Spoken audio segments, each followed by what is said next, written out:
Can an electric SUV genuinely replace your ICE vehicle? Petrol prices, oil uncertainty, and global tensions.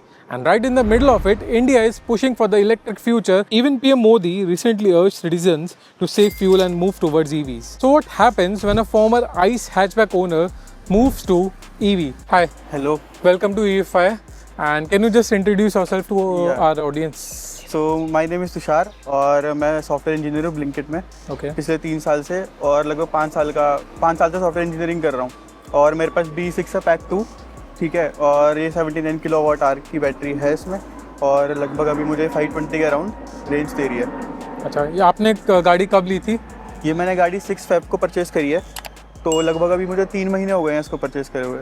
And कितना चला ली होगी अभी तक आपने? अब तक मैं नियरली 7000 किलोमीटर चला चुका हूँ, मतलब 7000 से कम ही है, 6800 अराउंड है। Okay, and that includes your commute from Dwarka to Gurgaon and few highway trips. Exactly. Okay, अभी से पहले आपके पास कौन सी गाड़ी थी? इससे पहले मेरे पास स्विफ्ट थी, पेट्रोल। ओके, स्विफ्ट पेट्रोल थी मेरे पास। एंड स्विफ्ट पेट्रोल से जंप करके आपने ईवी लेने का क्यों सोचा? आप मतलब इस बीच में काफ़ी और गाड़ियाँ भी हैं, तो क्या रीज़न था? मेरा मेजर रीज़न तो डेली कम्यूट था। मैं डेली ऑफिस ट्रैवल करता हूँ, जो कि मेरा अराउंड 75 to 80 किलोमीटर है। दिल्ली से गुड़गांव डेली ट्रैवल करना होता है मेरे को, तो मुझे एक ऐसा ऑप्शन चाहिए था जहाँ पे मेरी एटलीस्ट फ्यूल एफिशिएंसी बचे, मेरा कॉस्ट सेविंग हो फ्यूल में, क्योंकि मेरे स्विफ्ट में भी मेरे हफ्ते के 2500 रुपये लगते थे। ओके, जो कि बहुत ज़्यादा हैं। तो मैंने सोचा था या तो मैं हाइब्रिड पे जाता हूँ या फिर मैं ईवी के बारे में मैंने सोचा नहीं था, बट मैं एक्सप्लोर कर रहा था। देन हाइब्रिड में हमारे पास ऑप्शंस कम है, मतलब अगर मैं देखूँ मेरी प्राइस रेंज जो थी वो 20 के अराउंड थी, जिसमें विटारा आ जाती है, ठीक है, स्ट्रॉन्ग हाइब्रिड, आपकी हाई राइडर आ जाती है जो उसी का ही वेरिएंट है। बट मुझे उसमें ना वो लुक नहीं आया, मतलब मज़ा नहीं आया वो देखने में। मतलब मुझे ऐसा लग रहा था कि मैं इसके अंदर बैठ रहा हूँ ना, तो मैं स्विफ्ट में ही बैठ रहा हूँ, मतलब कोई अपग्रेड नहीं है वो मेरे लिए। जबकि मैं जब ईवी में बैठा, स्पेशली B6 में, इसकी रोड प्रेजेंस ही अलग है। मतलब जब भी मैं स्विफ्ट में भी घूमता था तो मैं देखता था तो मुझे अलग ही दिखती थी, मतलब ऐसे ड्रीम टाइप हो गया था कि यार ये कार होनी चाहिए काश मेरे पास। तो मैंने खुद को थोड़ा और पुश करा गया, थोड़ा और पैसा लगा लेते हैं बट एक बार में अच्छी कर लेते हैं। फिर मैंने ईवी के बारे में एक्सप्लोर करा, इसको चला के देखा, इसकी रेंज देखी, मैंने कैलकुलेट करा कि यार मतलब 520 भी रेंज देती है, 500 भी देती है, तो मेरा एक चार्ज में 1 वीक आराम से निकल जाएगा अगर मैं 70 किलोमीटर पर डे ट्रैवल कर रहा हूँ तो भी, ठीक है। तो मैंने उसके अकॉर्डिंग फिर ये चूज़ करी अपनी। अच्छा, तो आप जब ये ले रहे थे उस टाइम पे आपने और कौन कौन सी ईवीज एक्सप्लोर की थी? यार मैंने उस टाइम पे XCV9 ही एक्सप्लोर करी थी, ओके, B6 एक्सप्लोर करी थी, मैंने किया क्लेविस थी वो एक्सप्लोर करी थी, बिकॉज मैंने सोचा था यार 7 सीटर में हो जाए तो भी ठीक है। और इसके अलावा जो मैंने नेक्सॉन वगैरह थी वो मैंने एक्सप्लोर नहीं करी, नेक्सॉन टियागो, बिकॉज उनकी रेंज बहुत कम थी, जो मुझे 250 या 300 किलोमीटर मुझे नहीं चाहिए थी, मुझे एटलीस्ट 400-500 चाहिए थी, तो मैंने वो एक्सप्लोर ही नहीं, मतलब मैं देख के नहीं आया, माइंड में थी बट मैं देख के नहीं आया वो, तो मुझे ज़्यादा बैटरी वाली ही देखनी थी। ओके, सो मतलब अगर देखा जाए तो आपके लिए इस गाड़ी को लेने का reason was first of obviously the looks and the road presence, it has interiors हो गए एंड देन इसके अलावा इसकी रेंज हो गई and it was closer to your budget as well, because 9 would have gone above your budget. Correct, right? Okay, तो अगर हम लेट्स से इमेजिन करें कि 7000 किलोमीटर जो आपने अभी लास्ट 3 महीने में करीब चलाई है, उसमें अगर आप स्विफ्ट चलाते तो आपका कितना कॉस्ट आता पेट्रोल का? अगर मैं स्विफ्ट के हिसाब से कैलकुलेट करूं तो मेरा स्विफ्ट में जो माइलेज आती थी मेरी 15 to 16 आती थी पेट्रोल में, तो अगर 7000 से कैलकुलेट करें, उसको पूरा एवरेज निकालें और 100 का पेट्रोल ले कि 100 का पेट्रोल मिल रहा है, तो उसके अकॉर्डिंग 41,000 रुपीज़ होते हैं। ओके, तो वो तो मैंने अभी तक इसमें तो मेरा 1 भी रुपया नहीं लगाया। तो आपने अभी तक इसमें चार्जिंग में कितना स्पेंड किया होगा? इसमें अभी तक चार्जिंग में मैंने 0 स्पेंड करा है, बिकॉज मेरे घर पे सोलर पैनल लगा हुआ है 10 किलोवाट का, तो मुझे इसमें अब तक बिल्कुल भी स्पेंड नहीं करना पड़ा। ओके, तो आप जैसे मतलब आपने अभी तक कभी बाहर भी चार्ज नहीं करके देखा? मैंने एक बार बाहर चार्ज करी थी, मैं इसको देहरादून लेके गया था, तो देहरादून में एक फास्ट चार्जर था 60 किलोवाट का, मैंने उससे करी थी चार्ज। उस टाइम मुझे 800 की कॉस्टिंग आई थी। ओके, तो आपने इस गाड़ी से अभी तक जैसे देहरादून वाला रोड ट्रिप किया, तो उस बारे में कुछ बताइए, मतलब आपके माइंड में रेंज एंग्जाइटी थी या क्या था? बिकॉज फर्स्ट टाइम आप एक ईवी चला रहे थे और हाईवे पे लेके गए थे, तो क्या क्या आपके माइंड में था? मतलब जब मैं देहरादून की ट्रिप प्लान कर रहा था तो मैंने थोड़ा सा असेसमेंट करा था कि कितने चार्जेस करने पड़ेंगे, कहाँ चार्जर अवेलेबल है, क्या है, बिकॉज ऑब्वियसली पेट्रोल से अभी ईवी आए हो तो थोड़ा तो रेंज एंग्जाइटी होती है। तो मैंने पहले ही सर्च कर लिया था, मैंने देख लिया था कि देहरादून में 4 चार्जर्स अवेलेबल हैं ईजिली और वो वर्किंग है, मतलब उसमें से 2-3 तो वर्किंग ही थे। तो मैंने कहा ठीक है, और मैंने किलोमीटर्स देख लिए थे कि देहरादून कितना किलोमीटर है और मेरे को कितना चार्ज करना पड़ा, तो कितना करना पड़ सकता है। तो बस मैंने देखा देहरादून अराउंड यहाँ से 250 किलोमीटर ही है और मेरी कार की रेंज 500 प्लस ही आती है। तो मैंने कहा फिर तो पॉसिबल है। प्लस में मैंने क्या कर लिया था, मैंने एक दो होटल्स में बात कर ली थी जहाँ पे उनके पास ही चार्जर्स हैं अपने, जैसे वहाँ पे रमादा है, रमादा में चार्जर है, प्लस वहाँ पे हयात है, वहाँ पे भी चार्जर है। तो मेरा लास्ट ऑप्शन वो था कि मुझे कहीं भी नहीं मिला, कुछ नहीं मिला मेरे को, तो मैं वहाँ जाके स्टे कर लूँगा और वहाँ पे चार्ज हो जाएगा। तो मेरे पास सारे वो ऑप्शंस मैंने रख लिए थे अपने साथ। ठीक है, फिर मैं यहाँ से निकला, 99 बैटरी करके निकला मैं यहाँ से, और जब मैं देहरादून पहुँचा तो अराउंड 46-47 के अराउंड बैटरी बची थी। ठीक है, तो मैंने वहाँ पे आराम से थोड़ा पहले रेस्ट किया, मतलब रास्ते में कुछ चार्जर तो था नहीं, एक्सप्रेस वे अभी नया नया बनाया, चार्जर के वहाँ पे पेट्रोल पंप भी नहीं है अभी, तो कुछ भी नहीं था। बट मैं कॉन्फिडेंट हो रहा था धीरे धीरे, जैसे जैसे आगे बढ़ रहा था मैं देहरादून एक्सप्रेस वे पे, मैं कॉन्फिडेंट हो रहा था कि यार सही रेंज दे रही है बैटरी, चल रही है, मतलब कम नहीं हो रही है, ऐसे कम नहीं हो रही, मतलब मैंने क्रूज कंट्रोल पे डाल दिया था और आराम से चल रही थी कार। और जब देहरादून पहुंचा तो और कॉन्फिडेंस आ गया कि यार 46 तो अभी भी है, अगर मैंने 5-10% भी चार्ज कर ली तो मैं घर तो आराम से पहुंच जाऊंगा, और मैं दिल्ली में एंटर कर गया तब तो चार्जर की वैसे भी दिक्कत नहीं है। तो वो सब कॉन्फिडेंस मुझे देहरादून पहुंचते पहुंचते आ गया था। तो उसके बाद मैं रिलैक्स था पूरा कि अब तो सब सही है, अब कोई दिक्कत नहीं है। फिर मैंने देहरादून पहुंच के वही 15-20% कुछ मैंने चार्ज करी थी, मुझे याद नहीं है, मैंने 70 तक करी थी शायद चार्ज। और बस फिर मैं रिलैक्स था, आराम से घर वापस आ गया था। और जब मैंने टोटल कैलकुलेट करा अपना कि मेरी कितनी % बैटरी लगी और मैंने कितना ट्रैवल करा है पूरा, मतलब इसकी एक ऐप आती है, ऐप पे पूरा दिख जाता है, तो मैंने लगभग 524 किलोमीटर ट्रैवल करा था और मेरी 100% बैटरी लगी थी एग्जैक्ट। तो जितनी मैंने वहाँ पे चार्ज करी थी लगभग उतनी ही बची हुई थी मेरी कार में बैटरी। तो अब आपके माइंड में अब क्या प्लान है कि अब आगे किस टाइप की रोड ट्रिप आप इस गाड़ी यार मुझे एक्चुअली उसके बाद उदयपुर करनी थी रोड ट्रिप, बट अभी गर्मी की वजह से मैंने करी नहीं है। मतलब अभी मैं पहाड़ पे तो लेके नहीं जाऊंगा, ठीक है, बिकॉज मैं अपनी पुरानी गाड़ी भी पहाड़ पे नहीं लेके जाता था, तो मेरे को वो अभी अपने ऊपर ही कॉन्फिडेंस नहीं है पहाड़ का। बट मैं रोड ट्रिप्स पे जो स्ट्रेट है, हाईवेज, एक्सप्रेसवेज वाली है, उन पे तो मैं लेके जाऊंगा। और अभी मेरा नेक्स्ट प्लान उदयपुर का है। ओके, और बाद में कॉन्फिडेंस आएगा तो मैं पहाड़ पे भी लेके जाऊंगा। तो अच्छा, फर्स्ट थिंग क्योंकि BE6 जब आप अंदर बैठते हैं तो आपको वो फील नहीं होता कि गाड़ी एक्चुअली कितनी वाइड है, तो वो आपको अभी तक इशू हो रहा है या हो गया एडजस्ट इस चीज़ से? मतलब मुझे स्टार्टिंग के फर्स्ट वीक में मुझे इशू हुआ था, मतलब पता नहीं चल रहा था अंदर से कि कितनी वाइड है, क्या है। मतलब एक बार तो लग भी गई थी कार, बिकॉज मेरी स्विफ्ट चलाने की आदत थी, मैं पार्किंग से निकालता हूँ ना तो वो निकल जाती थी, क्योंकि वो ना वाइड है ना वो लंबी है। ठीक है, तो ये मैं निकाल रहा था, थोड़ी सी लग गई थी मेरे से, क्योंकि मुझे आइडिया नहीं हुआ एकदम से, और आगे से गेट बंद हो रहा था जल्दी से। तो स्टार्टिंग में मुझे लगा थोड़ा, बट अब मुझे आइडिया है कि कब निकल जाएगी नहीं निकल जाएगी। लोगों को लगता होगा कि मतलब बहुत ही वाइड है नॉर्मल कार के कंपैरिजन में, स्विफ्ट वगैरह के, बट नहीं है। जहाँ से स्विफ्ट निकल जाएगी ना वहाँ से ये भी निकल ही जाएगी, मुझे वो पता है अब। तो इस गाड़ी के बारे में अगर कुछ चीज़ें पूछूं कि आपको क्या क्या चीज़ें सबसे ज़्यादा पसंद है, क्या क्या टॉप लेट से 4 या 5 चीज़ें जिसकी वजह से आपको लगता है कि यार ये मेरा बेस्ट डिसीजन है? मतलब फर्स्ट ऑफ ऑल तो लुक ही हो गया, मतलब ये इसकी रोड प्रेजेंस ही अलग है। मतलब मैं तो खुद ही पहले जब देखता था रोड पे तो मैं देखता रहता था, और अभी भी मैं लोगों को देखता हूँ कि वो मेरी कार देखते हैं तो वो स्टेयर करते हैं। तो फर्स्ट तो हो गया लुक हो गया।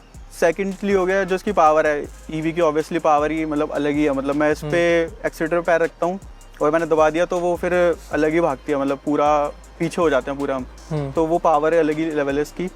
और बैटरी मैंने एक्सपेक्ट करा था, मैंने सोचा था जितना, ठीक है, वो उतनी ही है। मतलब मैंने यही सोचा था कि मुझे 500 किलोमीटर रेंज मिल जाए, और वो मुझे मिल रही है। प्लस में इसमें मैं जब अंदर बैठता हूँ तो यार फील आता है कि आप किसी प्रीमियम गाड़ी में बैठे हो। ठीक है, आप अगर 15 और 20 लाख में की और भी कार से मैं बैठा हुआ हूँ, अगर आप सेल्टॉस की या सोनेट वगैरह को, मतलब कोई भी देख लो आप कार, बट इसमें जो फील आता है कि प्रीमियम फील आता है वो अलग ही है। मतलब वो बाकी कार से मुझे इतना नहीं आया वो प्रीमियम फील। जब कोई ईवी लेता है, स्पेशली आइस के बाद, इंडिया में फर्स्ट टाइम ईवीज जो ले रहे हैं, तो उनके माइंड में कंसर्न होता है कि बैटरी को लेके कि बैटरी की लाइफ कितनी है। बिकॉज फ़ोन की बैटरी आप चेंज करा सकते हैं, 4-5 हज़ार रुपये की आएगी, but battery on this car would cost you around 40% of the value. तो आपके माइंड में वो कंसर्न आता है कि यार कितनी चलेगी, कितनी लाइफ होगी, इस टाइप की चीज़ें? मतलब वो कंसर्न तो आता ही है मुझे, बिकॉज अभी कार नहीं आई है, मतलब ज़्यादा टाइम हुआ नहीं आए हुए, तो अभी इतनी टेस्टेड है नहीं कि कितनी चलती है बैटरी। मतलब मैं ही उसका टेस्टर होऊंगा वन ऑफ द, तो वो कंसर्न मेरे आता है दिमाग में। बट फिर मैंने वही चीज़ सोच के कि अगर डेप्रिशिएट भी होती है बैटरी, क्योंकि बैटरी की जो हेल्थ है वो कम भी होती है, तो मैंने इसलिए 79 किलोवाट लिया कि 5 साल में 9-10 साल में अगर 9-10% कम होगी तो भी मेरे को 400 किलोमीटर तो रेंज मिलेगी ही मिलेगी।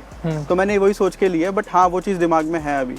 ओके, एंड बैटरी की केयर को लेके आप क्या क्या चीज़ें करते हैं अपनी, मतलब कि ताकि आपकी रेंज बेटर आए, गाड़ी बेटर एफिशिएंसी दे, या फिर अब जैसे समर्स आ रहे हैं तो इसमें और ज़्यादा इंपॉर्टेंट हो जाएगा सारी चीज़ें? तो जहाँ तक बैटरी की एफिशिएंसी की बात है, मतलब मोस्टली मैं ट्राई करता हूँ, मैं AC चार्ज ही करता हूँ। मेरा मोस्टली घर पे चार्ज होता है, और उसमें भी मैं मोस्टली 3 किलोवाट जो स्लोएस्ट चार्जर है उसी से चार्ज करता हूँ। Okay. चाहे मुझे वीक में 2 बार करनी होती है, ओवरनाइट चार्ज होती है, बट मैं मोस्टली AC चार्जर ही करता हूँ, DC में करता ही नहीं हूँ चार्ज। बट अगर बैटरी की हेल्थ मुझे और कंसिडर करनी होगी, मुझे DC चार्ज भी करना पड़ा, तो मैं 4-5 DC चार्ज के बाद एक बार AC चार्ज करूँगा ही करूँगा। तो मैं वो चीज़ माइंड में रखता हूँ। बट हालांकि मेरा डेली का यूसेज है तो मेरा AC ही चार्ज होता है मोस्टली। और प्लस में मैं ट्राई करता हूँ कि जो मेरी कार है वो छाया में खड़ी हो, ज़्यादा धूप में खड़ी ना हो। हालांकि मैंने धूप में भी खड़ी करके देखी है, तो ऐसा कुछ मुझे लगा नहीं इशू कि मतलब बैटरी से कुछ, बैटरी मेरी परसेंटेज कम हुई है या कुछ और इशू हुआ है, मुझे ऐसा लगा नहीं। तो नाउ दैट अब हम गाड़ी के अंदर हैं, तो क्योंकि स्विफ्ट एक हैचबैक है जो इंडिया में के हिसाब से बनी थी, कंफर्ट वगैरह, इस गाड़ी में आपको कंफर्ट कैसा लगता है? आप ऑब्वियसली फैमिली के साथ आप ट्रैवल किए होंगे, एंड उनका क्या फीडबैक है कंफर्ट को लेके? आपको क्या लगता है ड्राइविंग में, आपको कैसी लगती है गाड़ी चलाने में? ओके, मतलब वैसे ड्राइव तो स्मूथ है, बट अगर मैं कंफर्ट या सीट्स वैसे उसकी बात करूँ तो फिर जो सीट्स हैं वो बैक साइड से तो काफ़ी कंफर्टेबल है। लाइक बैक साइड से आपको पता चलता है कि सीट आपको होल्ड कर रही है, तो कंफर्टेबल लगती है। बट जो थाई वाला पार्ट है, थाई सपोर्ट इसमें कम है, तो उसमें थोड़ा मुझे कभी कभी फील होता है कि मैं बहुत देर तक ड्राइव कर रहा हूँ, एक लॉन्ग ड्राइव कर रहा हूँ, तो मुझे थाई सपोर्ट कम मिल रहा है, तो मेरे थाई में थोड़ा स्ट्रेन होना शुरू हो गया है, या फिर थोड़ा मुझे फील होना शुरू हो गया, वो एक लगता है मेरे को। और बाकी फैमिली वाइज भी वही चीज़ है, मतलब लेग रूम तो है, बट अगेन वो थाई सपोर्ट कम है, तो फिर अगर बहुत ज़्यादा लॉन्ग ड्राइव है, 5-6 घंटे की ड्राइव है, तो उसमें वो फील हो जाएगा कि हाँ थोड़ा कम है। ओके। और जो पीछे बंदा बैठता है वो थोड़ा हेडरूम, अगर कोई बहुत लंबा बंदा है तो उसका हेडरूम थोड़ा कम लगेगा। और अगर कंफर्ट की बात करें इन टर्म्स ऑफ सस्पेंशन कि, क्योंकि कुछ लोग बोलते हैं इसका काफ़ी सॉफ्ट है, कुछ बोलते हैं कि काफ़ी हार्ड है, कुछ बोलते हैं कि बहुत अच्छा है, कुछ लोग बोलते हैं कि यार नहीं कंफर्टेबल नहीं है। सस्पेंशन मुझे इसका थोड़ा स्टिफ लगा, मतलब मैं कहीं से निकालता हूँ कुछ वैसे पोर्ट होल या फिर ब्रेकर आते तो मुझे लगा थोड़ा टफ है, मतलब थोड़ा स्टिफ है इसका सस्पेंशन, मुझे तो स्टिफ लगता है। ओके। और चलाने में आपको हैंडलिंग, स्टीयरिंग, स्पेशली ये जो स्टीयरिंग का डिज़ाइन है, ये आपको कैसा लगा? मतलब थोड़ा टाइम लगा होगा गेटिंग यूज्ड टू, बिकॉज ये थोड़ा स्क्वायरिश स्टीयरिंग है। राइट। तो आपको क्या, तो मतलब जैसे हमें तो राउंड स्टीयरिंग की आदत है, तो स्टार्टिंग में मुझे थोड़ा डिफरेंट लगा था इसमें, ठीक है। और कभी कभी ऐसा होता है जैसे राउंड वाले में तो मैं वन हैंड से भी काफ़ी बार मतलब हैंडल कर लेता हूँ, बट इसमें मुझे कभी कभी दूसरा हाथ लगाना पड़ जाता है। मे भी मुझे आदत नहीं है, बट हाँ थोड़ा मुझे इसको यूज टू होने में टाइम लग रहा है, और स्टार्टिंग में भी लगा थोड़ा यूज टू होने में। तो आप जैसे हाईवेज पे जब भी गए या अभी आप डेली एक्सप्रेस वे के थ्रू ट्रैवल करते हैं, तो आपने इसका ADAS कभी ट्राई करके देखा है कि ADAS कैसे काम कर रहा है, कैसा अच्छा चल रहा है, नहीं चल रहा? मतलब मैंने ADAS ट्राई किया है। मैं मोस्टली जो इसका एक्सप्रेस वे पर ट्राई करता हूँ वो इसका सेंटर लेन फीचर है कि कार सेंटर में रहती है, मतलब अगर 2 लाइन है तो उसके बीच में रही, वो तो मैं डेली ही ट्राई करता हूँ, मतलब ऑलमोस्ट डेली ही कर रहा होता हूँ मैं वो। तो वो बड़ा मुझे काम का लगता है, मतलब मैं स्टीयरिंग छोड़ के, मतलब स्टीयरिंग थोड़ा सा मतलब थोड़ी देर के लिए छोड़ के, 5-10 सेकंड के लिए छोड़ के कुछ किसी को रिप्लाई कर सकता हूँ, कुछ भी कर सकता हूँ, करना नहीं चाहिए बट हाँ वो मैं यूज़ करता हूँ। और बट इसका जो ऑटोमेटिक ब्रेकिंग सिस्टम है वो मैंने ऑफ कर रखा है, क्योंकि क्या हुआ है, 1-2 बार ऐसा हुआ है कि मतलब मुझे पता था कि आगे नहीं लगने वाली है, बट इसको लगा लगने वाली है और इसने बहुत एकदम से रोक दी गाड़ी, तो उसमें चांसेस थे कि पीछे वाला मुझे ठोक दे, क्योंकि आपको पता है यहाँ पे बम्पर टू बम्पर ट्रैफिक चलता है। तो ऐसा 3-4 बार हुआ है कि मुझे लगा इसने ज़बरदस्ती रोकी है और पीछे से कोई ठोक सकता है, तो मैंने उसको ऑफ ही कर दिया। मैं ही हैंडल करता हूँ वो चीज़ें। बाकी ADAS में तो मैंने वही ट्राई किया, सेंटर लेन ट्राई किया है, क्रूज़ कंट्रोल, जो एडेप्टिव क्रूज़ कंट्रोल है वो भी मैंने ट्राई किया है, वो अच्छी चीज़ है, मुझे एडेप्टिव क्रूज़ कंट्रोल बड़ी अच्छी चीज़ लगी। उसमें बेसिकली ये होता है, मैं क्रूज़ पर डाल देता हूँ 80-100 जितना भी मुझे डालना है, उसके बाद अगर आगे कोई कार आती है तो ये अपने आप स्लो डाउन भी हो जाती है, वो कार हट जाती है तो अपने आप ये स्पीड अप भी करने लग जाती है, तो वो मुझे काफ़ी अच्छा फीचर लगा अगर आप लॉन्ग ड्राइव पे जा रहे हो तो। अब बात करते हैं कि इस गाड़ी के कुछ चीज़ें ऐसी हो जो आपको लगता हो कि जिसको इम्प्रूव किया जा सकता है, या आपको जो चीज़ें बिल्कुल ही नहीं पसंद है कि यार ये गाड़ी इस चीज़, मतलब ये जो फीचर है, ये जो चीज़ है इस गाड़ी के अंदर बेकार है एकदम। ओके, मतलब पहली चीज़ तो ये है, ये थोड़ा वो है, मतलब कि किसी को पसंद है किसी को नहीं है, डिपेंडेंट है पर्सन टू पर्सन। ये जो बीच में ये चीज़ है ना, ये चीज़ दिखने में तो स्टाइलिश लगती है, बट ये आपको ना काफ़ी रेस्ट्रिक्ट कर देती है इधर उधर मूवमेंट से। तो वो चीज़ मुझे लगती है कि ये थोड़ा मतलब नहीं भी होता तो भी चल जाता, बट ठीक है, वो पर्सन टू पर्सन डिपेंड करता है, किसी को ये पसंद भी है। सेकेंडली ये चीज़ है कि यार इतनी महंगी गाड़ी लेने के बाद भी इसमें अलॉयज़ नहीं मिले मेरे को, ठीक है। मतलब आप इतना 20 लाख अबव कोई गाड़ी ले रहे हो तो आपको अलॉयज़ मिल जाने चाहिए, वो नहीं है इसमें। प्लस में इसमें इलेक्ट्रिकल टेल गेट नहीं है, जो मैं एक्सपेक्ट कर रहा था कि एटलीस्ट इतनी महंगी गाड़ी में इलेक्ट्रिकल टेल गेट हो। और एक तो ये चीज़ होगी कि थाई सपोर्ट तो कम ही है मेरे पास, ठीक है। और प्लस में इसमें लेदर सीट्स नहीं मिली मेरे को।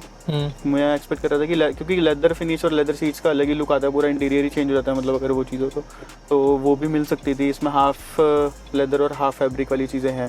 तो जो इसमें ORVM हैं, साइड मिरर्स हैं, वो इलेक्ट्रिकल नहीं है, मतलब फोल्ड ऑटो फोल्डेबल नहीं है वो मैनुअली फोल्ड करने पड़ते हैं। और ऑब्वियसली वो 20 लाख प्लस गाड़ी में मैनुअली करना पड़े तो थोड़ा अजीब लगता है, तो वो चीज़ भी होनी चाहिए। प्लस में मैं तो सोच रहा था कि इसमें 360 डिग्री कैमरा भी होना चाहिए था, क्योंकि आपको इनिशियली ना कार थोड़ी वाइड है, थोड़ी लंबी है, तो आपको फील होगा कि आपको पता आइडिया नहीं हो रहा होगा कि साइड में कहाँ कितनी दूर क्या खड़ा हुआ है, तो 360 डिग्री भी होना चाहिए था इसमें। सो लेट्स से आज भी अगर मैं आपको बोलूं कि आज आपके हाथ में 25 लाख रुपीज़ हैं एंड आपको एक गाड़ी लेनी है, तो आप कौन सी गाड़ी लेना चाहेंगे अभी भी, या फिर आप आइस लेंगे, ईवी लेंगे, कौन सी गाड़ी लेंगे?